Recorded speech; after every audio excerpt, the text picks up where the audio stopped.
Para ti nuestro Gabriel, nuestro expresidente.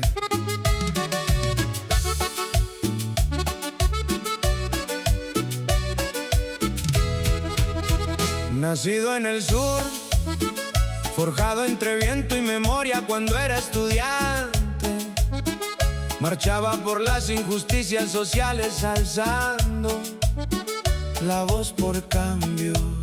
Cuando fue candidato, pocos creían en él, decían que era muy joven, que no iba a poder, pero era un hombre sencillo, sin cambiar su esencia, cercano a la gente, humilde en su presencia. Será recordado en la historia de Chile, aunque hablen quienes juzgan desde su casa, sin hacer nada por cambiar las injusticias de nuestro país. Un hombre joven y sencillo, con todo en contra, lleno de obstáculos, y aún así seguiste adelante. En tu gobierno se aprobaron leyes para proteger y ayudar a la gente, para levantar a nuestro país. Siempre diste la cara, siempre escuchaste a tu pueblo. Solo queda decir gracias, Gabriel. Gracias por escuchar, por proteger a nuestro país, por pensar en el obrero, por apoyar a los estudiantes.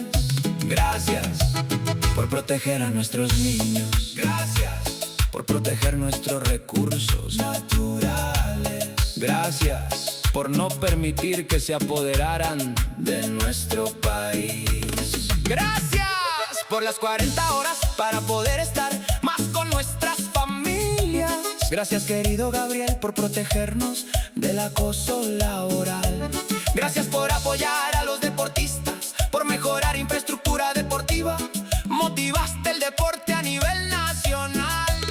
Juegos Panamericanos en un lugar bien equipado, destacado a nivel internacional. Desde el fin del mundo alzaste la voz, Latinoamérica te escuchó. Un presidente diferente que al mundo entero sorprendió. ¿Cómo no darte las gracias, querido Gabriel? Gracias por no rendirte cuando te atacaban, por defender a los animales, por buscar mejorar la salud, por estar con los adultos mayores, por apoyar a carabineros. Gracias por ser un hombre humilde, sincero, noble y caballero. Por eso te queremos y nos cuesta despedirnos de ti. Te lo escribe PFE. Que no se te olvide.